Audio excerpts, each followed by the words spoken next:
Pois bem, amigos, o programa Bíblia Fácil tem ao longo dessas semanas apresentado lindas histórias, lindos testemunhos do poder que Deus tem em atuar na vida das pessoas, no poder que a Bíblia tem de transformar a vida das pessoas. E nós já presenciamos vários milagres e hoje ouviremos mais um lindo testemunho. A nossa convidada hoje é a Darleide Alves. Olá. Seja bem-vindo, viu, Darleide? Obrigada, muito bom estar aqui, um prazer, de verdade. Um pouquinho mais difícil agora na condição de ser entrevistada por você. É verdade, você sempre do outro lado, né, entrevistando há tanto tempo e hoje você está aqui para participar como a entrevistada. Darleide, nós sabemos que você tem uma linda história, né, e trouxemos você aqui para compartilhar um pouquinho dessa história. Primeiro fala do seu esposo, que está conosco hoje também, né? Meu marido está me acompanhando, o J. Washington, aqui nos bastidores hoje, mas cuidando de mim ali no cantinho. Tá certo. Casados há 19 anos, completamos agora nesse 2012, 19 anos de casados já. 19, apesar desse rostinho tão jovem. É, né? 19 anos, que bom. Você é originária de que estado? Eu sou do Ceará, cresci numa cidade chamada Juazeiro do Norte. Pedacinho da minha infância, numa outra chamada Aurora, mas pouca coisa. E depois me transferi para Juazeiro do Norte, a conhecida terra do Padim Cisso. Ok. Na sua infância, qual era a sua linha religiosa? Eu era católica, gostava muito de ir às missas, de acompanhar todo aquele rito católico, desde pequena, sendo levada pela minha mãe, minha família católica, que é bem tradicional naquele lugar. Ok. Fale para nós de uma coisa que você se lembra com muito carinho da sua infância. Da minha infância, nesse contexto de fé, além de eu ter vivido uma infância muito gostosa, muito livre, num ambiente de fazenda, de muito verde, subir em árvore, descer de árvore, correr atrás de bichinhos, andar a cavalo, essa coisa que hoje nossos filhos não lidam tão bem. Eles ainda já estão achando que leite vem realmente da caixinha e só.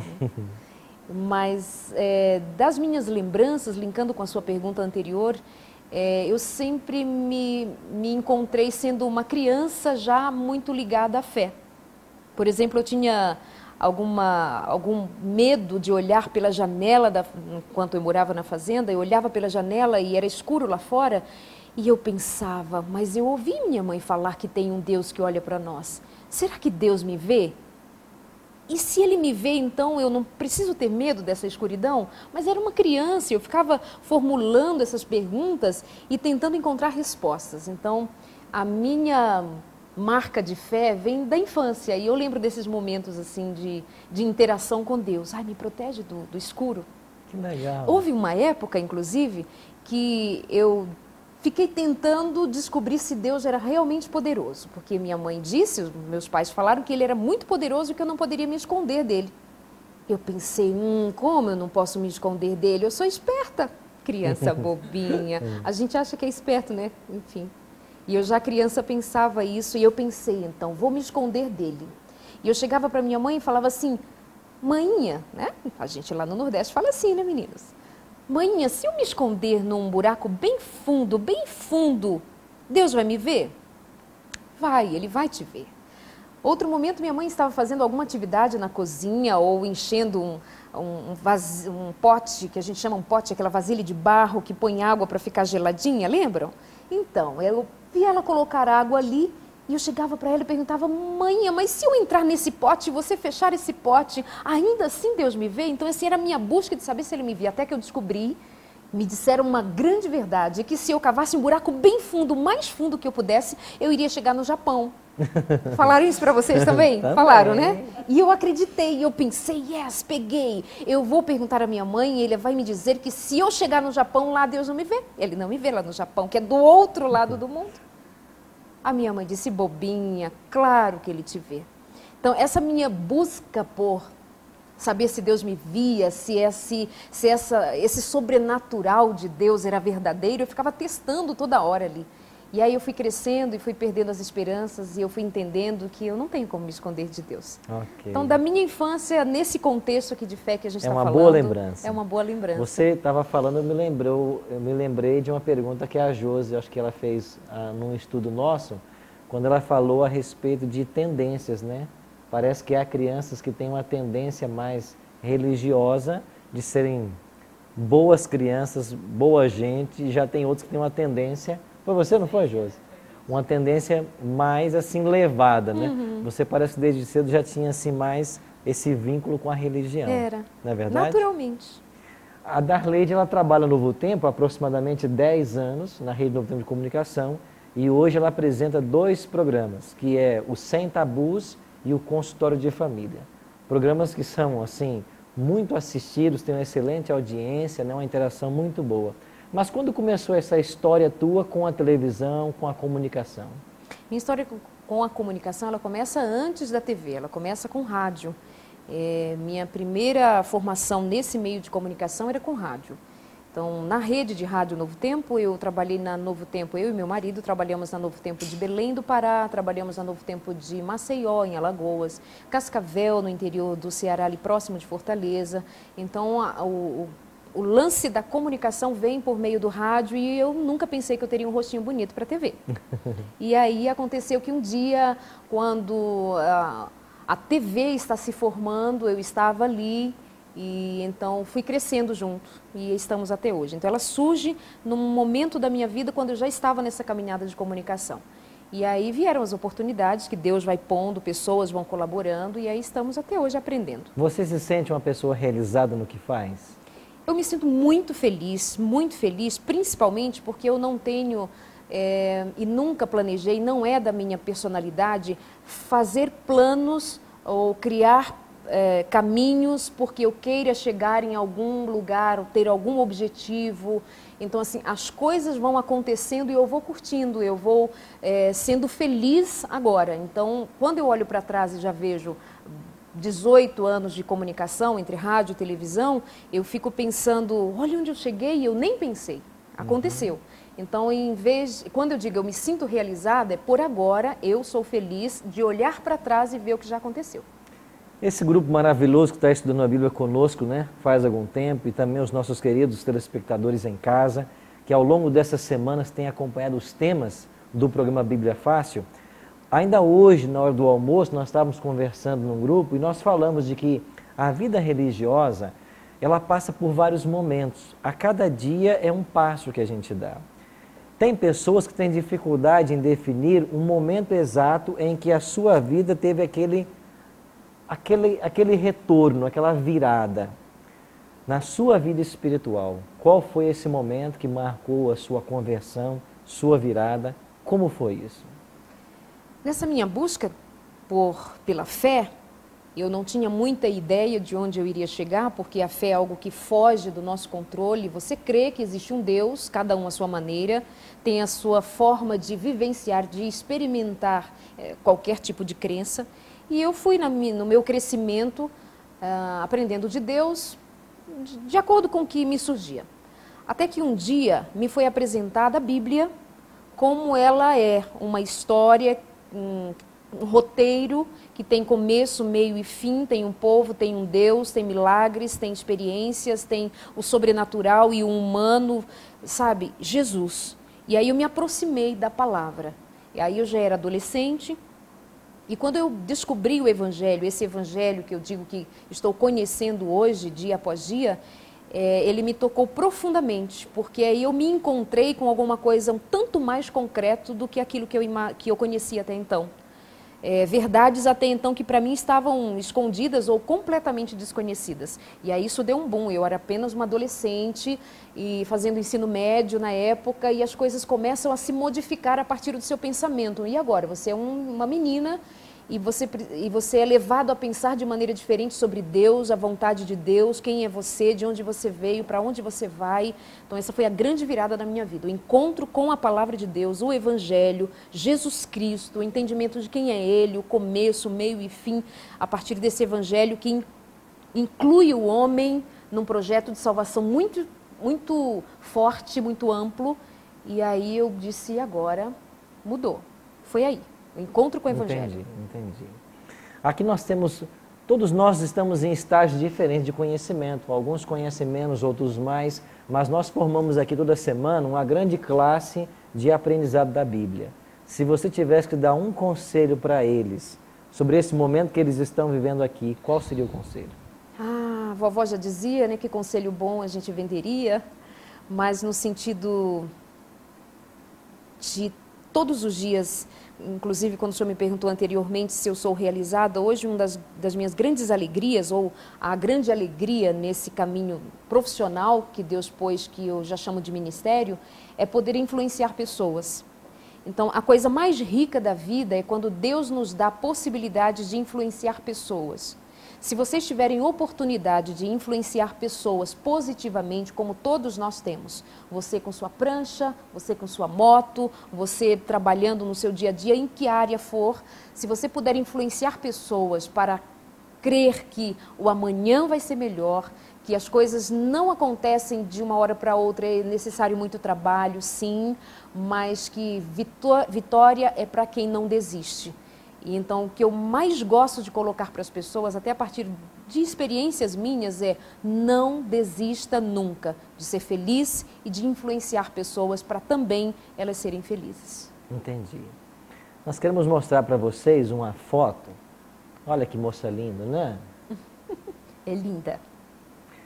Essa é a filha da Darleide, né? E ela se chama Sudaleif.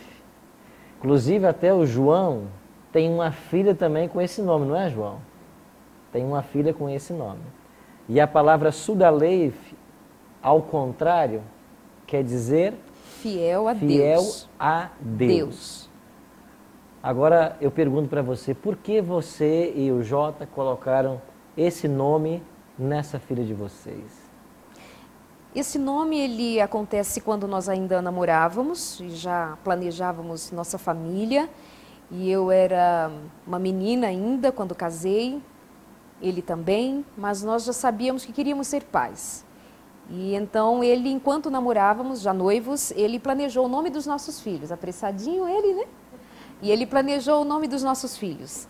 E se tivéssemos uma menina, como era um dos meus sonhos, ter uma filha, ela se chamaria Sudaleif, porque nosso projeto de vida, sobre todas as coisas, era fidelidade a Deus. Então, nada melhor do que registrar isso na vida da nossa filha, que um dia teríamos. E então, um dia, nós tivemos uma filha e colocamos esse nome. Mas não era esta filha. Esta é minha segunda filha. A minha primeira filha, aí já é uma história de fé que eu tenho a mais para contar. Ainda hoje, nós abordamos aqui um tema no nosso programa que tratou a respeito da volta de Cristo e da ressurreição dos mortos. Lembram desse tema que a gente abordou? E quando eu lembrei-me que você estaria conosco, eu me lembrei que você me contou um pouco já dessa história. E você disse para mim numa conversa de que você fez um voto a Deus em algum momento da vida. Eu queria que você partilhasse, se você puder, isso com a gente. Quando falávamos agora há pouco do momento da virada, da mudança assim, da minha vida nesse caminhar com o Evangelho, não foi fácil. Eu sofri resistência, enfrentei resistência, por exemplo, da minha família, a minha mãe. No dia que eu disse para minha mãe, estou indo à igreja, estou indo ser batizada hoje, ela levantou para ir ao meu encontro e eu, como uma menina esperta, eu fiz o quê? Corri, porque a minha mãe não queria me dar um abraço de felicitações.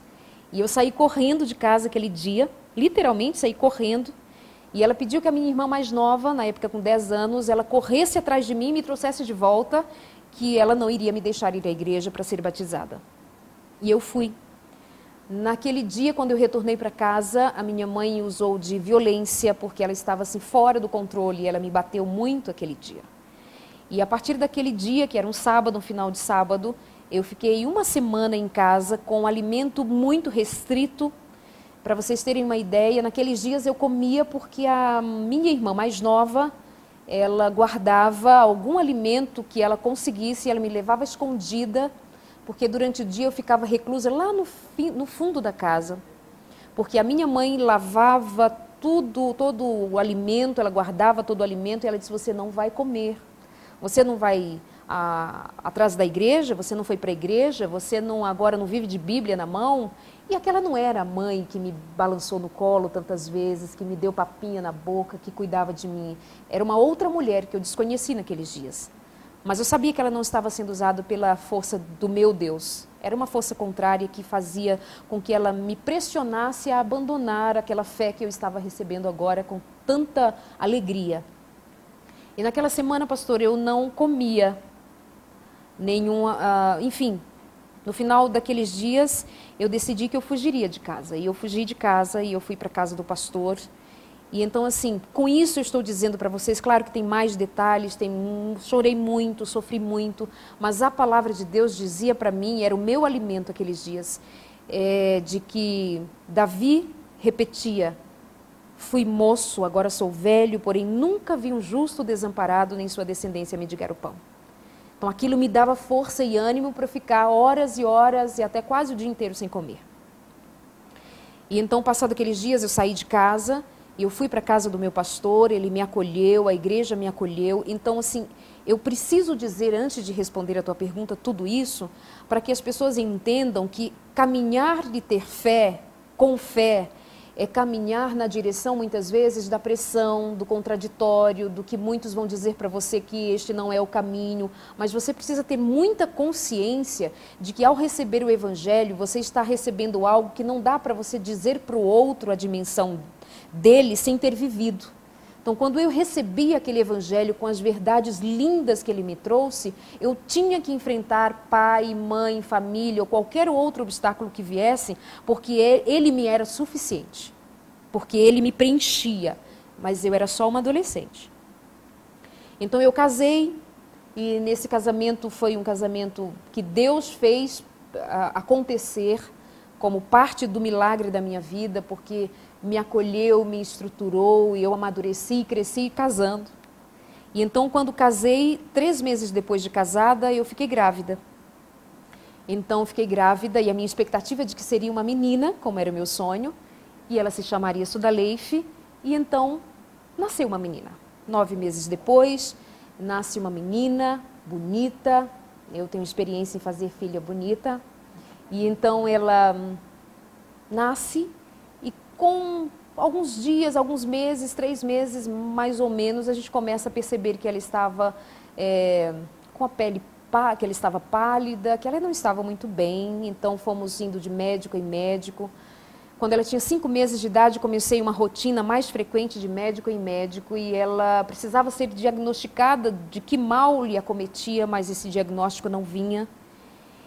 E então, quando a minha filha nossa filha estava com 7 meses de vida, ela completou 7 meses dentro de uma UTI, em coma. Era uma manhã de sábado, quando pelo corredor do hospital, e nesse momento nós estávamos em Salvador, eu não morava lá, nós fomos apenas para fazer tratamento. Na época, nós morávamos em Maceió, e então nós fomos ali para fazer tratamento. E ali naquele hospital foi diagnosticado que a minha filha tinha leishmaniose ou calazar, como é conhecido em algumas regiões do país. E só que ela já estava num estado muito avançado, ela tinha baço crescido, ela tinha sinais de que o estado era muito avançado, que talvez o tratamento não respondesse a contento. Ela só era amamentada e ela entrou em coma. E numa manhã de sábado veio uma médica no corredor do hospital e disse assim: mãe, pai, a sua filhinha, a filhinha de vocês está em coma. Nós nos ajoelhamos no corredor do hospital e dissemos assim: Deus, agora mais do que nunca, faze-nos fiéis a Deus. O que nós iríamos fazer? 2 jovens com um bebê que agora tem um diagnóstico difícil, num tempo difícil, e o que diríamos? Só recorremos a Deus. E ela ficou ali naquela UTI em coma 7 dias. E nós esperávamos que ela voltasse conosco para casa, em nossos braços. Afinal de contas, nós dizemos que temos fé. E quando nós dizemos que tem fé, tudo acontece, não dizemos? E é verdade. E é verdade que a fé remove montanhas. E é verdade que a fé faz coisas tremendas. É verdade. Mas há caminhos que para nós são muito desconhecidos. Há questões que nós não conseguimos compreender ou encontrar respostas para elas. E ao final daqueles 7 dias, ou seja, numa outra manhã de sábado, sábado seguinte, vem no corredor do mesmo hospital, o médico dizer, pai e mãe, a sua filhinha morreu. Então, o nosso bebê, sonhado, com o nome planejado, o que Deus tinha dado para nós como presente, agora já não estava mais. Eu lembro que naquele dia eles não queriam que eu visse o corpo da minha filha sem que antes ele estivesse preparado e posto no caixão. E eu fugi pelos corredores do hospital e encontrei onde ficava o necrotério. Eu lembro a última lembrança que eu tenho dela é o corpinho dela sobre uma lápide. E então eu fiquei ali por um tempo e eu tenho aquela lembrança. Agora eu e meu marido decidirmos o que faríamos agora. Nós não morávamos ali, voltaríamos dali com a nossa filha. Cheguei com ela nos braços, amamentando. Agora eu volto para Maceió e vou fazer o enterro da nossa filha ali. O que faríamos? Eu não sei dizer para vocês qual foi o start, qual foi o ponto que nos fez decidir que nós não voltaríamos para casa com ela, mas nós faríamos o enterro dela ali, em Salvador. E nós fizemos, então, naquela mesma manhã, o enterro dela e a nossa filha foi deixada num cemitério em Salvador. E aí o pacto que o senhor pergunta. Naquele dia, eu e meu marido fizemos um pacto com Deus de que a próxima vez que os nossos olhos fossem postos sobre a minha filha seria na manhã da ressurreição. No dia que Jesus voltasse, como nós criamos e cremos até hoje, 18 anos depois. Minha filha faria 18 anos agora nesse mês de maio de 2012, ela faria 18 anos. E nunca mais eu voltei, eu e meu marido voltamos para ver onde foi posto o corpo da minha filha, porque naquele dia nós firmamos pacto com Deus que não voltaríamos àquele lugar para encontrá-la, mas nós iríamos prosseguir sem desistir, sem nos desviarmos nem para a direita, nem para a esquerda, com os olhos fixos no alvo de que encontraríamos Jesus na manhã da ressurreição, porque Jesus vai voltar. A palavra, aquele evangelho que eu encontrei e que eu fui contra a vontade da minha mãe, que eu fui contra a falta de apoio da minha família, foi um evangelho que me deu tanta estrutura, tanta fé, tanta confiança, de que mesmo a morte da minha filha, a minha primeira filha, meu sonho, meu desejo realizado, nem a perda dela me faria desistir desse caminho. Porque a maior esperança que eu tenho, que vocês podem ter, queridos, a maior esperança que vocês podem ter, e na verdade nem é esperança, já é certeza e confiança para o que crê, é confiança concreta, de verdade. Nem a morte pode nos separar do amor de Cristo. Nada neste mundo pode nos tirar a alegria de sabermos que Jesus vai voltar. Eu nunca mais voltei a Salvador para ver onde foi posto o corpo. Mas eu hei de seguir adiante, vocês hão de seguir adiante, verão grandes coisas que o Senhor fará. E nada vai me tirar essa resposta de Deus. E aí, passado algum tempo, eu fiquei grávida novamente. E agora eu perguntava para Deus, Senhor, o Senhor vai me dar mais uma menina? O que o Senhor vai me dar agora? Que presente a mais o Senhor vai me dar? Parece que a gente quer presentes para compensar nossa dor. Sabe o que Deus faz? E Deus fez. Claro que o processo do luto é um processo que você vai elaborando. E eu chorei muito a perda da minha filha. Eu acordava de madrugada, eu soluçava e ficava aquele vazio. Cadê minha filha? E ela não estava ali. Mas também fica difícil responder assim, mas e a fé que você tinha que ela ressuscitasse, que ela saísse do coma, que ela ficasse curada? E a fé? E a tal da fé? Aí é difícil. Mas sabe que os milagres acontecem no tempo certo, na hora certa, do jeito certo. Mas porque o poder é certo, o poder de Deus é absolutamente certo. E aí eu fiquei grávida da minha segunda filha. E a minha primeira filha, para vocês terem ideia de como Deus trabalha, como Ele conduz a nossa história com Ele, como é espiritual e sobrenatural a ligação que Deus tem com a gente. A minha primeira filha, ela nasceu num dia de domingo, um dia 1º, às 5h56 da manhã. A minha segunda filha, sendo que eu tinha feito exames e eu não sabia que eu esperava uma menina por ter feito um exame, uma ultrassonografia. Eu apenas sentia no meu coração que Deus me faria uma alegria.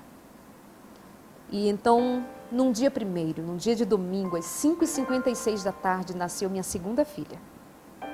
Isso para mim é a coisa mais simbólica e ao mesmo tempo mais real da presença de Deus na condução da minha vida, da vida do meu marido, na construção da minha família. Deus pôde dizer para mim: eu conto as horas, eu conto os dias, eu conto os minutos, os segundos, filha, para dizer para você que eu te amo. E cada um de nós aqui tem uma história. Estou vendo meninas com os olhos cheios de lágrimas, meninos também, mas porque toca mesmo, né? Mas a coisa mais grandiosa é o que Deus faz com as nossas lágrimas. E Deus me deu uma segunda filha, esta, linda.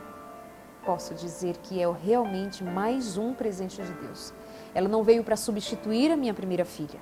Ela veio ser mais um presente de Deus. Porque eu sei que quando Jesus voltar, quando Jesus aparecer nos ares, com os santos anjos e dizendo: vinde a mim, benditos do meu Pai, eu irei porque eu creio em Jesus. Nós cremos em Jesus. E eu receberei a minha filha das mãos de Jesus novamente. Eu terei então 2 filhas e seremos eternamente felizes. Amém. Amém.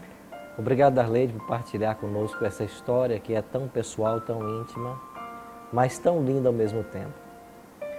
Nós temos conversado aqui um pouco sobre teoria, Bíblia, ideias, mas ao convidarmos a Darleide aqui e outros mais, é para que vocês saibam que a teoria que a gente aprende aqui, ela é real. A Bíblia não é apenas um livro de ideias e teorias. É o livro de Deus que contém verdades eternas. E hoje, quando falamos sobre o tema da ressurreição, isso é uma realidade. Quer você acredite ou não, quer você queira ou não. Todos nós participaremos um dia de uma ressurreição se morrermos antes da volta de Cristo. Ou da primeira ou da segunda. Nós temos que nos preparar para estarmos prontos. E que a nossa fé se fortaleça cada vez mais nesse Deus e na direção dele na nossa vida. A você que está nos assistindo, saiba que nada acontece por acaso. Deus tem planos maravilhosos para todos nós. E se alguma lágrima rola na tua face hoje, o choro, ele pode durar uma noite, diz a palavra, mas a alegria vem pela manhã bem cedo. A alegria para aqueles que confiam. Feche os seus olhos, vamos orar ao nosso Pai. Bondoso Deus, obrigado pela história dessa noite, que mostra para todos nós de que temos um Deus que é Pai, que se preocupa conosco nos menores detalhes e também nos maiores. Um Deus que chora conosco, que vê a nossa perda e a nossa luta. Mas muito obrigado porque a Tua palavra nessa noite, muito obrigado porque a Tua palavra nesta hora enche o nosso coração de esperança, de sabermos que um dia as tristezas e sofrimentos dessa vida terão fim. E nós teremos um novo céu e uma nova terra. O jardim do Éden será devolvido à humanidade e tudo voltará a ser como o Teu plano original. Permita-nos, bom Deus, fazer parte desse plano. Cuida de todos nós. Abençoa-nos e guarda-nos. Te oramos em nome de Jesus. Amém.